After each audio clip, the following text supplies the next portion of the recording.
आइए प्रारंभ करते हैं। कल के क्लास में हम लोगों ने सरकारी बजट के बारे में चर्चा किया था और इस क्रम में हम लोगों ने जाना था कि बजट क्या है और फिर हमने जाना था कि बजट के घटक कितने हैं। हमने कल पढ़ा था कि बजट की परिभाषा, बजट क्या है ये जाना था। हमने कहा था बजट के दो तत्व हैं, उपागम है, एक है बजट व्यय, दूसरा है बजट प्राप्तियां।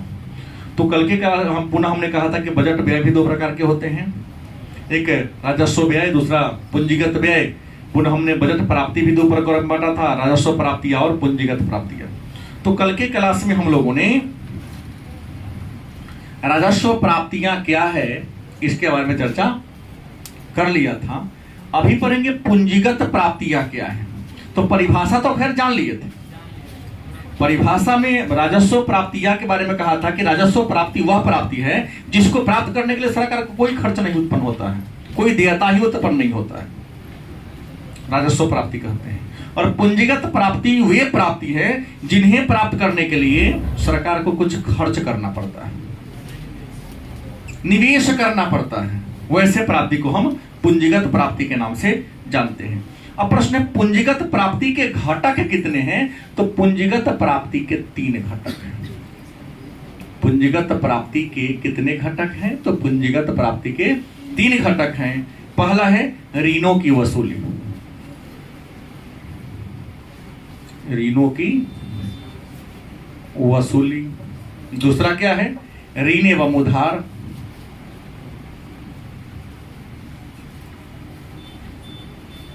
तीसरा क्या है, सार्वजनिक उद्यमों।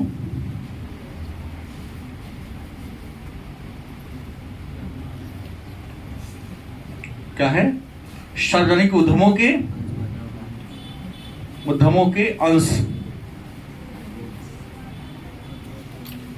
पत्र का विनिवेश।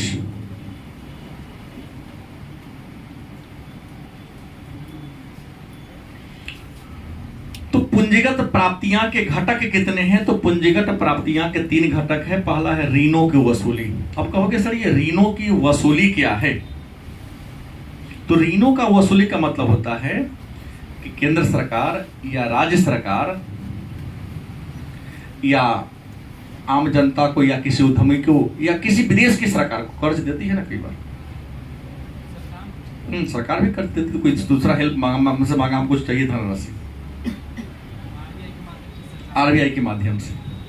आरबीआई पूरे अपने कैसे दे देगी जब तक सरकार की सहमति नहीं होगी। देती है कि नहीं देती है। तो जब सरकार किसी दूसरे देश की सरकार को या व्यवसायिक बैंक के माध्यम से अन्य क्षेत्र में जब विनियोग किया जाता है तो जो पैसा सरकार कहीं पर इन्वेस्ट करती है, किसी को देती है, तो वह उस पैसा का पारिश्रमिक क्या कहलाएगा, ब्याज।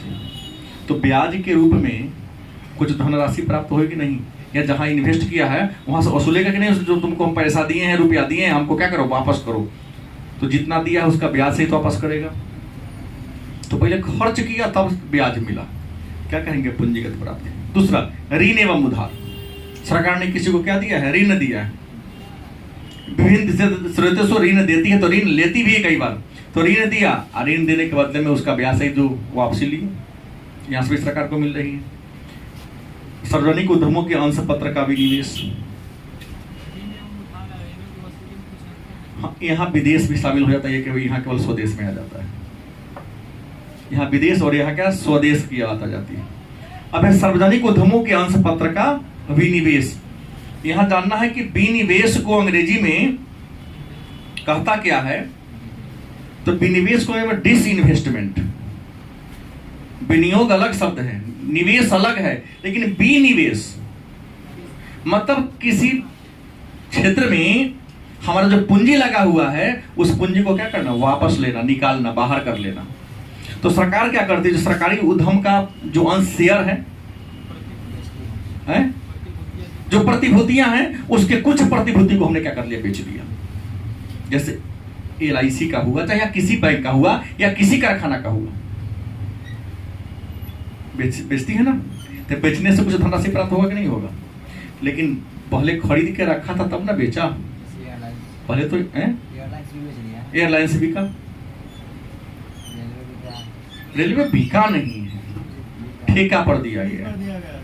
अभी रेलवे को खरीदने का औकात नहीं है किसी के पास, नहीं किसी के पास नहीं।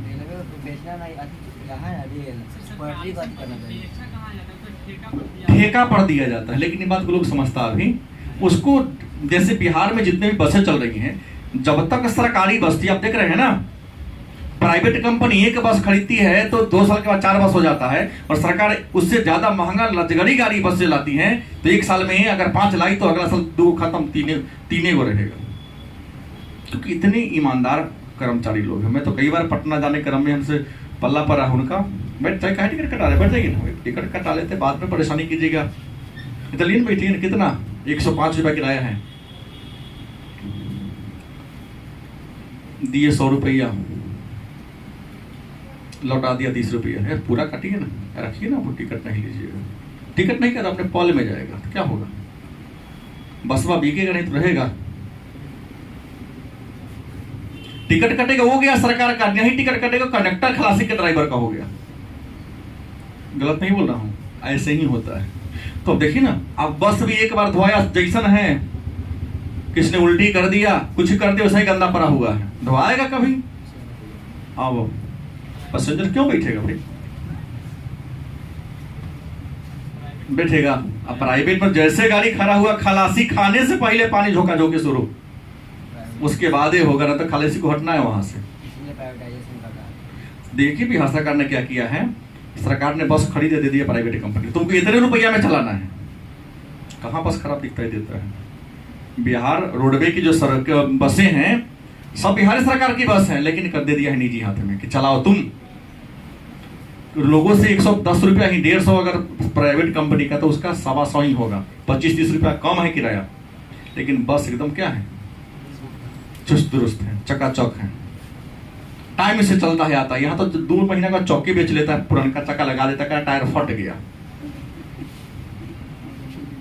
सरकारी कर्मचारी में सही बोलना होगा, 100 में 99 बेईमान है, फिर भी कहता है कि सरकार हाँ हम भारत महान है। भारत तो रियल में महान है, लेकिन महानता में ये चांद पर के ना दाग लग गया है कर्मचारी सब, वही काला धब्बा ये सब। सरकार की मजबूरी है बेचना, उसकी कुछ शेयर पत्र को डिसइन्वेस्टमेंट करना जरूरी है, नहीं तो सरकार नहीं, ये जो कर्मचारी हैं सबको बेचकर बिना ठकान लिए रह जाएगा। और वही मैनेजमेंट निजी के हाथ में जाता है। 3000, 4000, 5000 पर काम करने वाले प्राइवेट शिक्षक, सुबह 9 से लेकर शाम 4 तक मशीन रहता है, सरकार 30,000 देती है, फिर भी हल्ला करता है समान काल समान वेतन। अब विद्यालय में कहता है 11 बजे देर ना, 1:30 बजे लेट न, भेंट न। अब विरोध करेगा सरकार, सही बोल रहा हूं।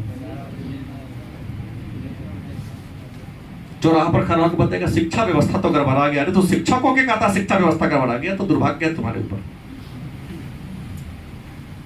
सोचिए कभी रात में शिक्षक के किरण चौक पर जाइए ना, यही चर्चा करेगा। हमारे गौशाला से 4-5 तो हम तो कुछ देर खड़ा होकर सुनते हैं, कहता चरमरा गया शिक्षा व्यवस्था बिहार की। शिक्षक इस बात को कहता है तो हम और आप क्या है, हम क्या कहेंगे? लड़खड़ा गया है। लड़खड़ाने वाले हैं कौन? करने वाले ही बोलते हैं खराब हो गया। खैर मुद्दे पर आइए, ये हो गया। अब सवाल आता है अगला, बजट व्यय या सार्वजनिक व्यय। बजट व्यय के कितने भाग हैं? तो बजट व्यय के 2 भाग हैं। बजट में जो खर्चा होता है उस खर्च को कितने भागों में बांटा गया है? पहला क्या है? राजस्व व्यय। दूसरा कौन है? पूंजीगत व्यय। तो प्रश्न होगा राजस्व व्यय क्या है?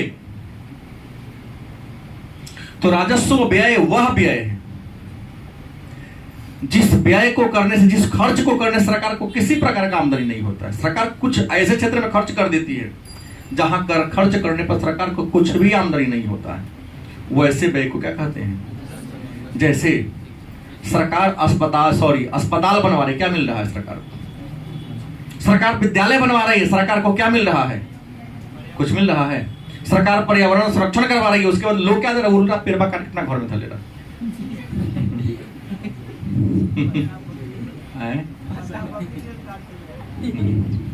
पत्ता पकड़ी के लिए काट लेता है। तो राजस्व व्यय वह व्यय है जहां व्यय करने पर सरकार को किसी प्रकार का इनकम उत्पन्न नहीं होता, उस व्यय को क्या कहते हैं? राजस्व व्यय। दूसरा है पूंजीगत व्यय, वह खर्च जहां सरकार कुछ लगाती है तो वहां सरकार कुछ धनराशि प्राप्त होती है। व्यय माने खर्च होता है, तो सरकार वैसे क्षेत्र में भी खर्च करती है जहां खर्च करने पर कुछ भी आने का संभावना नहीं है। जैसे आपके पिताजी का पर किया गया व्यय, कुछ भी आने की संभावना नहीं है। भाग्यशाली पिताजी होंगे ना, बहुत भाग्यशाली होंगे, तो आप लोग कमा के बुढ़ापा में उनको सेवा कीजिए। पढ़ लिख के बियाह करा दे, बाप रे कुल देवी आ गई, अगरबत्ती धूप दिखा रहे हैं, बाप मतारी के तो भूलिए गए। हंसता कैसे ही तो बोला हूँ, क्या सुधीर? ये तो गारंटी लिया है कि नहीं सर ऐसा आपका नाम नहीं हंसने देंगे। तो हमने कहा राजस्व व्यय की बात, हमने कहा कि जहां सरकार व्यय करते, खर्च करते, वहां से सरकार को कुछ आने की संभावना। यहां क्या है? खर्च करते तो आने की संभावना है। सड़क बनवाती है तो आता है ना टैक्स के रूप में।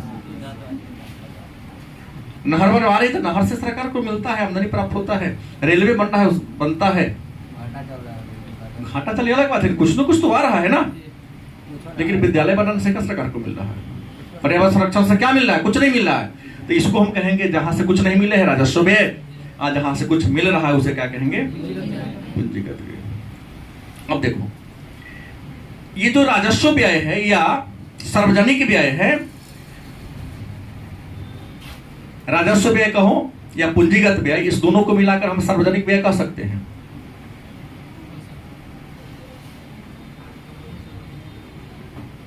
बोल बुआ, कहेंगे तो दिक्कत है? नहीं दिक्कत होना चाहिए। क्यों? क्योंकि दोनों खर्चा सरकार ही करती है, हम नहीं करते, आप नहीं करते। दोनों खर्चा कौन करती है? तो राजस्व व्यय और पूंजीगत व्यय को सम्मिलित रूप से हम सार्वजनिक व्यय माने सरकारी व्यय कहेंगे। और सरकारी जो व्यय होता है, जो सार्वजनिक व्यय होता है, या सार्वजनिक व्यय दो प्रकार के होते हैं। कितने प्रकार के होते हैं? एक होता है योजनागत व्यय।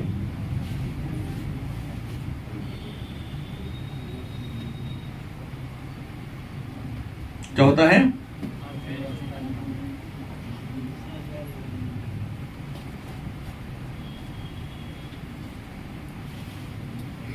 एक क्या होता है? योजनागत व्यय, और दूसरा क्या होता है? गैर योजनागत व्यय। तो मन में प्रश्न होगा कि सर ये योजनागत व्यय क्या है? गलत से। और ये गैर योजनागत व्यय क्या है? तो सबसे पहले चर्चा करते हैं योजनागत व्यय को। सरकार जब बजट बनाती है तो बजट बनाने के दौरान ही अलग अलग मंत्रालय को एक वर्ष में क्या क्या काम करना है उसका देता है कि हमको इस वर्ष में शिक्षा के क्षेत्र में ये काम करना है। स्वास्थ्य मंत्री कहेगा स्वास्थ्य के क्षेत्र में ये काम करना है, नहीं तो पूछती है कि इतना करेंगे तो खर्चा कितना होगा। तो जिस खर्च का बजट में ब्यौरा होता है, विवरण होता है, बजट पेश हो रहा है, छठ का समय, दीपावली का समय आ रहा है, पिताजी को पता होगा ना कि सिद्धार्थ कुछ डिमांड करने वाला कितना मांग रहा है? कितना मांगा है? शॉर्ट पैंट ला, खुद दे देते हैं। हाँ खुद देता, 2-3 हजार तो लेता ही होगा, हमारा जगह नहीं कहेगा। प्रश्न का तो उनको पता है कि हमसे मांगवे करेगा 3000 रुपए। तो सरकार को ऐसे ही बजट में पता होता है क्या कि किस डिपार्टमेंट को कितना हमें खर्च देना। तो जिस खर्च के बारे में बजट में चर्चा होता है, विवरण होता है, उसे कहते हैं योजनागत व्यय। ऑलरेडी पहले से प्लान है कि हमको यहाँ इतना खर्चा करना है। क्या जी? आप शहर में रहते तो आपके पिताजी को ये पता है कि हमारे बच्चों को महीना में कितना खर्च देना पड़ता है। हर महीना रूम रेंट इतना देना है, साग सब्जी के लिए इतना देना है। अरे बच्चा है तो कुछ 500-400 रुपए इधर उधर खर्चा हो ही कर जाता होगा। अन्य खर्चा करे या ना करे, लेकिन यहाँ अगर आप पर 2000 रुपये प्रति महीना उनका खर्च है तो हर स्थिति में चाहे जैसे वो 2000 भेजते ही होंगे, अपना खर्चा भले ही काट ले। लेकिन जिन खर्च के बारे में चर्चा बजट में नहीं होता है उसे क्या कहेंगे? जैसे सरकार ने 2019-20 के लिए जो बजट बनाया था, अलग अलग क्षेत्र के लिए अलग अलग था। अचानक कोविड-19 आ गया, गलत सही? सरकार ने उस सारा फंड को रोक दिया, सारा फंड को रोककर सारा पैसा को स्वास्थ्य में झोंक दिया, और कोरोना से संक्रमित लोगों के उपचार के लिए, उसके दवा के लिए लॉकडाउन लगा तो विभिन्न लोगों को ये फ्री में अनाज दिया, इस सब पे खर्चा करना शुरू कर दिया। गलत सही? सड़क जरूरी नहीं है, उस समय शिक्षा कोई जरूरी नहीं था, लोगों का स्वास्थ्य होना जरूरी था, पेट में अन्न रहना जरूरी था। स्वस्थ रहेगा अगले साल पढ़ लेगा, जिंदा रहेगा तो बाद में पढ़ेगा। जिंदा रहने के लिए स्वस्थ रहना, और स्वस्थ रहने के लिए भरपेट भोजन मिलना जरूरी है। गलत कि सही? तो जिसके बारे में खर्चा बजट में नहीं होता है उसे क्या कहते हैं? अब देखिए, योजनागत व्यय के भी दो प्रकार हैं। ये जो योजनागत व्यय है इसके भी कितने प्रकार हैं? दो प्रकार हैं। और ये जो गैर योजनागत व्यय है, इस गैर योजनागत व्यय के भी दो प्रकार हैं। अब कहोगे सर ये योजनागत व्यय के दो प्रकार कौन कौन हैं? तो योजनागत व्यय के दो प्रकार हैं, एक है राजस्व व्यय,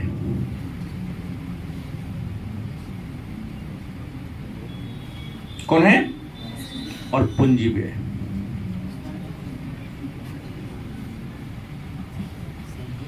बात वही है, बस एक बार समझने की जरूरत है, बार बार वही आ रहा है। राजस्व व्यय, योजनागत व्यय में सरकार कुछ ऐसी योजना में खर्च करते जहां से कुछ रिटर्निंग का संभावना नहीं है।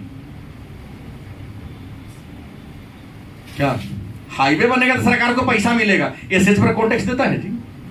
ग्रामीण रोड पर, जिला के जो सड़क उस पर टैक्स मिलता है? नहीं मिलता है। बड़ा बड़ा पुल बनेगा तो मिलेगा, लेकिन गांव में जो छोटा मोटा पुल बन जाता है सरकार को कुछ मिलता है? बोलो, नहीं मिलता है। तो ऐसे व्यय को क्या कहेंगे? राजस्व व्यय में डालता है सरकार। ये जो नरेगा मनरेगा का तो सरकार खर्च करती जा रही है, सरकार को वहां से कुछ मिल रहा है, तो ऐसे व्यय को क्या कहेंगे? सरकार व्यय कर रही है। सरकार क्या कर रही है? व्यय माने खर्च कर रही है, लेकिन सरकार को वहां से किसी प्रकार का रिटर्निंग का कोई चांस। पूंजीगत व्यय, कौन व्यय? पूंजीगत व्यय। सरकार खर्च करती है तो कुछ आने की, जैसे तुम लोगों पर किया गया खर्च राजस्व व्यय का उदाहरण है, और तुम लोगों पर किए गए खर्च पूंजीगत व्यय का उदाहरण है। क्योंकि तुम लोगों को पढ़ा लिखा के नौकरी होगा, शादी विवाह के बाद जब पैसा का 700 रुपया देगी ना, तो बाबू को देगी, हमारा देगी, गुरु जी बनाए वो लीजिए थोड़ा सा, नहीं, सब कुछ मिलेगा तो कभी कभी अधिकार से चल आओ जमा करो। गलत से एक लाइन में कहा जा सकता है कि बेटियों पर किया गया व्यय राजस्व व्यय का उदाहरण है, और लड़कों पर किया गया व्यय, क्योंकि वहां से आने की कोई, यहां से को नौकरी कर लेगी तो आने की कोई संभावना नहीं है, गारंटी है। तो वह तो कुछ दिन देगी, शादी से पहले कुछ चलेगा, उसके बाद कहाँ चलेगा? अब बाद में देखिए ताना मारेगी।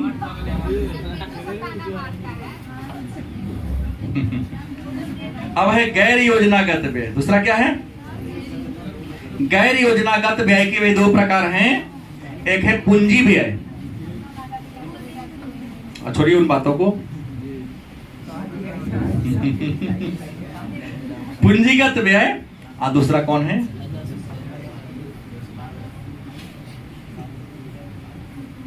गैर योजनागत व्यय के भी दो प्रकार हैं, क्योंकि इसके बारे में चर्चा हमेशा नहीं होता है, लेकिन उतना तो हर साल सरकार को करना होता है। गैर योजनागत व्यय में सबसे पहले आएगा कौन?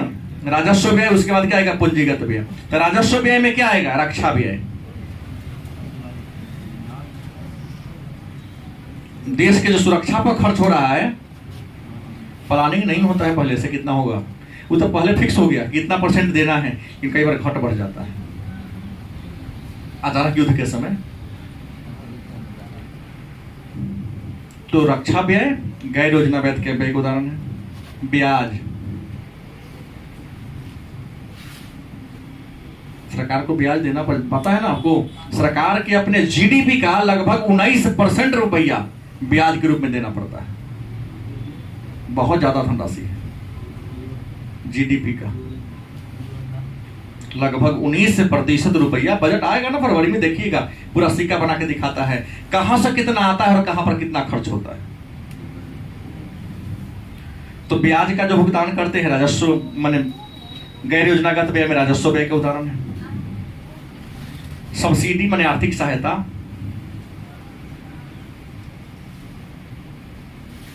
कौन जानता कि बाढ़ आ जाएगा, कौन जानता कि सुनामी आ जाएगा, प्राकृतिक प्रकोप आ जाएगा। सरकार को सब्सिडी देना पड़ता है। तो सब्सिडी कैसा गैर योजनागत व्यय का उदाहरण है। शिक्षा सेवा पर, स्वास्थ्य सेवा पर जो खर्च हो जाता है अचानक, बाढ़ नियंत्रण पर जो खर्च हो जाता है, ये सब क्या है, गैर योजनागत व्यय। लेकिन रक्षा पूंजी, देश की रक्षा में जो पूंजी लगाते हैं, ये रक्षा व्यय पर की बात हो रही है। अचानक कभी कभी देश में सीमा सुरक्षा बढ़ाना है, वहां खर्च हो जाता है इसको। जैसे दुर्गा पूजा में जहाँ हिंदू मुस्लिम की आबादी ज्यादा रहता है, वहां पर फोर्स को ज्यादा लाना पड़ता है। कोई जरूरत नहीं था, कहला कि कहीं दोनों लड़ लिया तो मानव की क्षति होगी ना। पूंजी व्यय में क्या होगा, तो रक्षा पूंजी व्यय माने बड़े बड़े जो हथियार बनाने वाला कारखाना खुलता है, उस पर जो खर्च हो रहा है उसको रक्षा पूंजी व्यय कहेंगे। सरकारी उपक्रमों का ऋण, सरकार कारखाना खोलने की जो ऋण लेती है उसको हम पूंजीगत व्यय के उदाहरण कहेंगे, क्योंकि सरकार कारखाना खोलेगी, कर्ज लेके कारखाना चलेगा तो वहां क्या आएगा, पैसा आएगा। अब ये बात हो गया, तो अब मेरे सामने एक नया टॉपिक आता है कि बजट के प्रकार कितने हैं। क्या जी, इसको हटाया जाए, मिटा दिया जाए।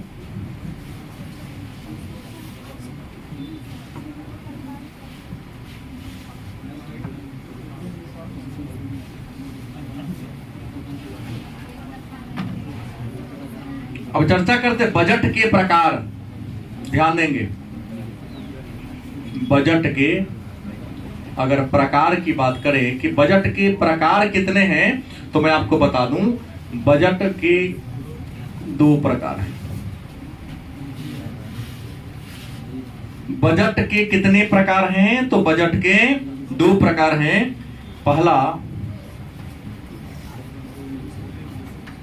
संतुलित बजट, और दूसरा क्या होगा, असंतुलित बजट। बजट के कितने प्रकार हैं, तो बजट के 2 प्रकार हैं। पहला कौन है, संतुलित बजट, दूसरा कौन है। अब कहोगे सर संतुलित बजट क्या है, नहीं, बड़ी आसान होगा, राजस्व प्राप्ति इक्वल टू राजस्व व्यय। मतलब जब राजस्व की प्राप्ति राजस्व के व्यय के क्या हो, तो उसे क्या कहेंगे,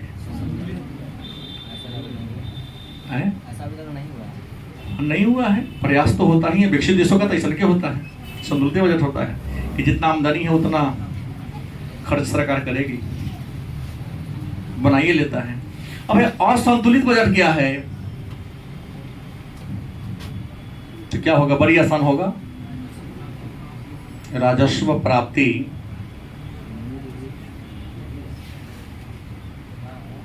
राजस्व व्यय के क्या हो, बराबर न हो। गलती की सही, जब राजस्व की प्राप्ति और राजस्व व्यय आपस में क्या हो, बराबर हो, तो क्या कहोगे आप। लेकिन जब राजस्व की प्राप्ति,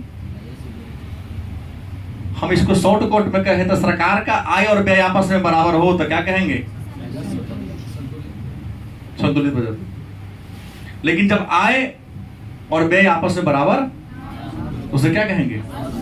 और असंतुलित बजट 2 प्रकार के होते हैं। असंतुलित बजट कितने प्रकार के होते हैं, एक घाटे का बजट,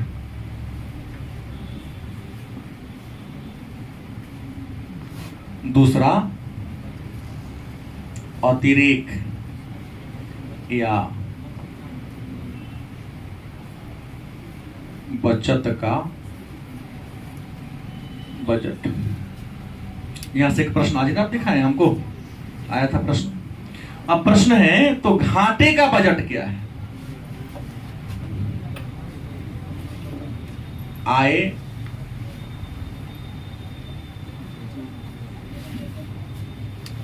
सरकार का आय क्या हो और व्यय क्या हो।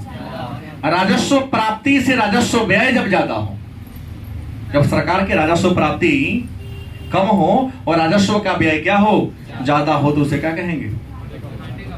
और अतिरिक्त बजट क्या है? तो अतिरिक्त बजट कहता है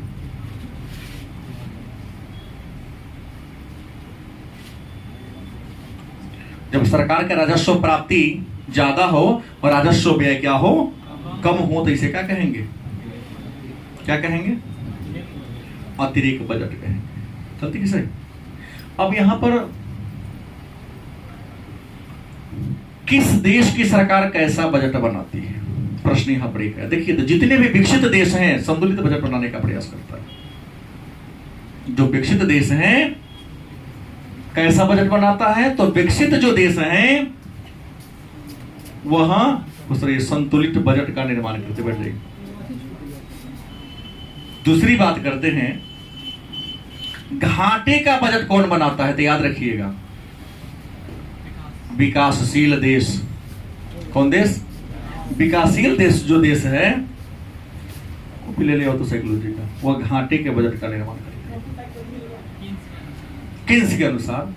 और अतिरिक्त बजट तो कोई भी सरकार नहीं चाहती है, क्योंकि अतिरिक्त बजट बनाने का मतलब है कि जनता पर कर का बोझ बढ़ा देना। अतिरिक्त बजट का मतलब क्या है कि जनता पर कर का बोझ क्या कर देना। जैसे ही जनता पर कर का भार बढ़ेगा, जनता में सरकार की लोकप्रियता क्या हो जाएगी? घट जाएगी। गलत सही? घाटे का बजट बनेगा तो जनता में सरकार की लोकप्रियता, तो खरीदेगी 150 रुपये पेट्रोल, बैठेगी 10 रुपये। जय जय है क्या? तो विकासशील देशों के लिए, जो देश आगे बढ़ रहा है, उसको घाटे का बजट बनाना होगा। गलत सही? घाटे का बजट बनाएगी तो लोगों पर कर का बोझ कम पड़ेगा, कर का बोझ कम पड़ेगा तो उसको बचत ज्यादा होगी, बचत ज्यादा होगी तो निवेश ज्यादा करेगा, निवेश ज्यादा होगा तो उसको पूंजी का निर्माण होगा, देश बहुत तीव्र गति से क्या करेगा। कई बार जुड़ा हुआ है ना। तो सरप्लस बजट कोई बनाती है जल्दी बनाने का प्रयास, क्योंकि इससे सरकार की लोकप्रियता को ठेस पहुंचता है।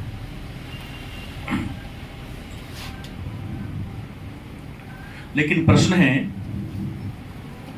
कि कई सरकार किस स्थिति में घाटे का बजट बनाती है और किस स्थिति में अतिरिक्त बजट बनाती है। तो याद रखिएगा, जब मुद्रास्फीति हो, क्या हो?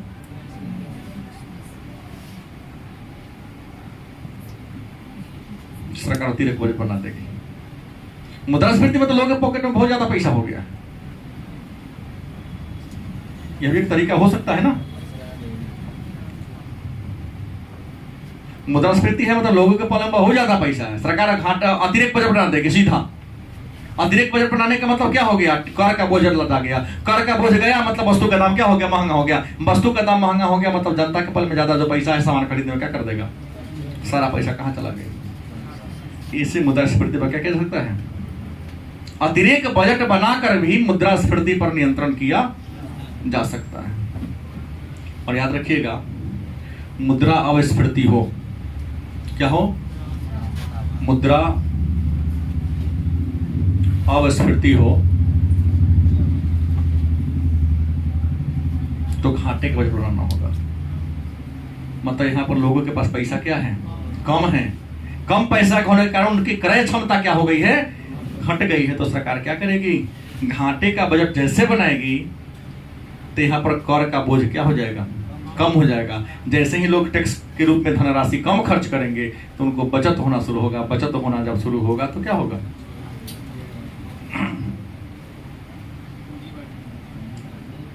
उसकी खरीदने की क्षमता बढ़ेगी। और जब खरीदने की क्षमता बढ़ेगी तो उपभोग करेगा, उपभोग करेगा, उत्पादन होगा, उत्पादन होगा तो रोजगार का सृजन होगा। मतलब एक ही चीज से कई बातें क्या है जुड़ा हुआ है आपस में, अर्थव्यवस्था का विस्तार होगा। इन बातों को उम्मीद है आप लोग क्या कर गए, समझ गए। तो आगे चर्चा करूं।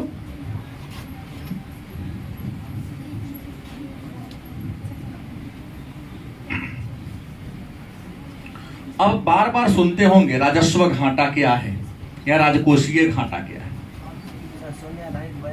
हाँ, सब बता रहा हूं, उसी सब पर तो चर्चा होगी। अब तो मेन बात सारा हुआ, तो जो छोटे मोटे बात हैं उसी पर चर्चा होगी। हाँ, जेंडर होगा।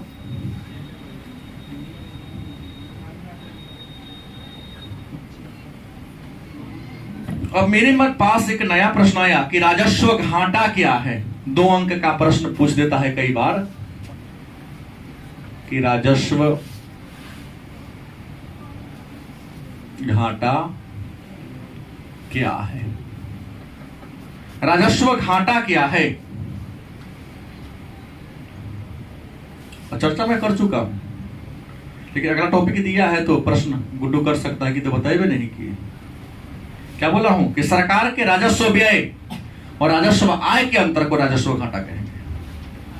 नहीं, राजस्व व्यय तथा राजस्व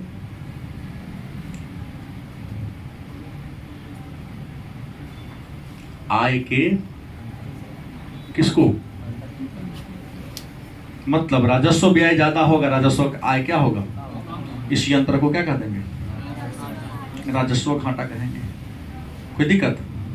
फिर होगा तो राजकोषीय घाटा क्या है। ठीक है, राजस्व घाटा अलग बात है। फिर एक प्रश्न आता है कि राजकोषीय घाटा क्या है। प्रश्न क्या है, राजकोषीय घाटा क्या है, या राजकोषीय घाटा से आप क्या समझते हैं।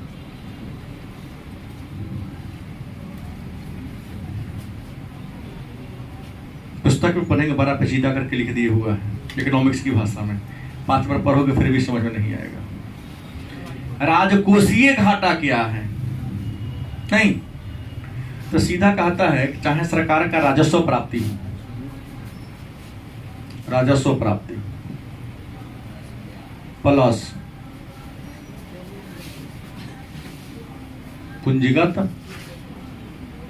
प्राप्ति, राजस्व प्राप्ति और पूंजीगत प्राप्ति ये दोनों राजस्व व्यय और पूंजीगत व्यय से क्या हो, कम हो। तो हर कंडीशन में सरकार के जो खजाना में ऑनली एक्स्ट्रा पैसा रखा उसमें से खर्चा होगा निकले। कहने का मतलब सरकार की राजस्व प्राप्ति और क्या है, पूंजीगत प्राप्ति, दोनों किससे, राजस्व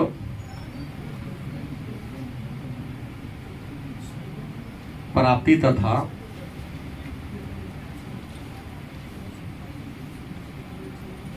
पूंजीगत प्राप्ति से क्या हो, ज्यादा, हाँ कम हो,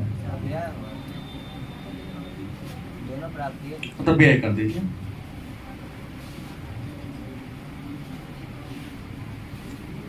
तो यहाँ पूंजीगत प्राप्ति दोनों यहाँ लिख दे, सुधार दीजिए।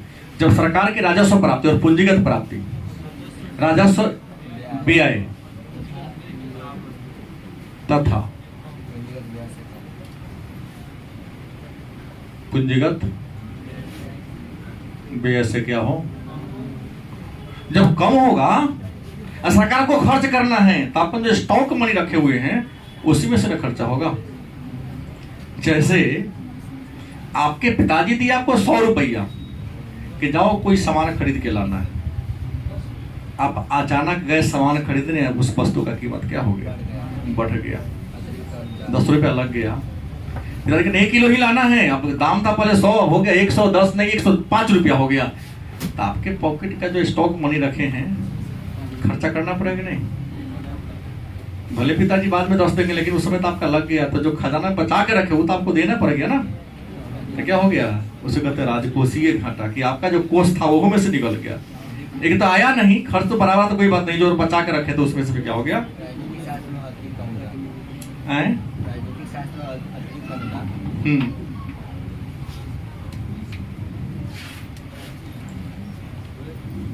अब सवाल है कि आपका प्रश्न था कि शून्य आधारित बजट क्या है।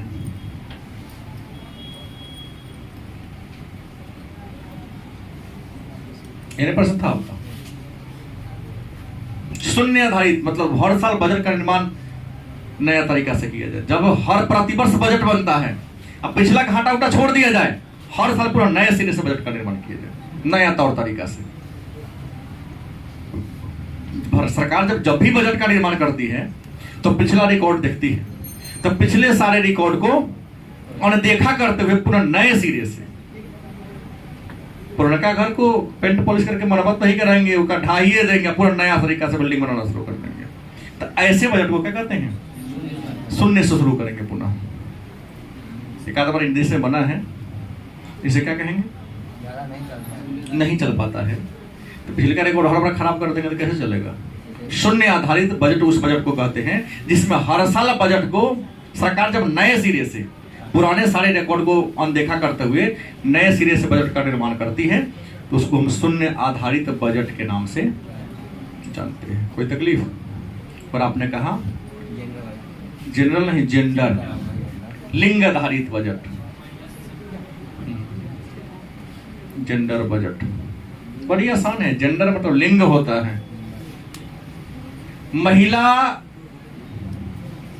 को आगे बढ़ाने के लिए, महिला के सशक्तिकरण के लिए, महिला में शिक्षा नहीं, उद्यमिता आदि को बढ़ावा देने के लिए जब महिला के विकास के लिए कुछ अलग से फंड की व्यवस्था जब बजट में कर दिया जाए कि नहीं, हम महिला के विकास के लिए, महिला के सशक्तिकरण के लिए, है ना, पोशाक राशि पर, बहुत चीज पर है ना, तो सरकार जब खर्च करना शुरू कर देते ऐसे बजट को कहेंगे हम जेंडर आधारित बजट के नाम से जानते हैं। और कोई दिक्कत है? मेरे ख्याल से समझ में आ गया होगा।